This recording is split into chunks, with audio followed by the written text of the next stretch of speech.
अस्सलाम वालेकुम। हाँ जी यूट्यूब वाले भराओ तो ठीक ठाक वाले भराओ क्या हाल चाल है। उम्मीद है सारे भरा सने ठीक ठाक हो सन। भरावां की बहुत बहुत जुमा मुबारक जनाब।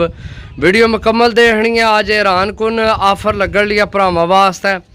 तो जनाब जिस भरा चैनल की सब्सक्राइब ना किया होया उसकी ये आफर कोई नहीं लभनी।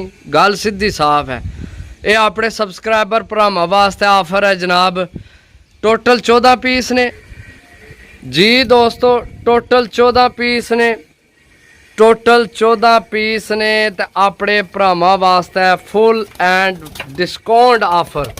खरीद तू भी घट। ये मेरी अपनी खरीद 550 रुपये पर घर आई है जनाब। गोल्डन मादी चेक करो, थोड़ी जी कमज़ोर है, जोड़ियां वाली मादी है।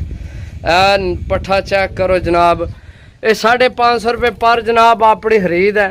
तो अज जुमा आफर भरावां की देन लिया जनाब सिर्फ और सिर्फ।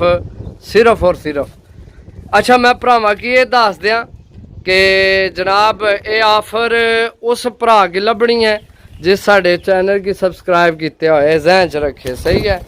जिस भरा भी रबता करना है नाल जनाब स्क्रीन शॉट लाजमी भेजना है चैनल ना भैया चैनल की असा सब्सक्राइब किए है। सही है।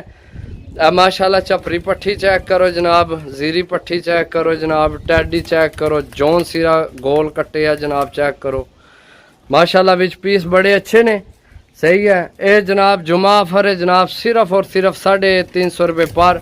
ना कोई लियावेगा ना कोई देगा। सिर्फ एक और रिक्वेस्ट है कि जनाब भरावां अगे कि जनाब चैनल की सपोर्ट करो।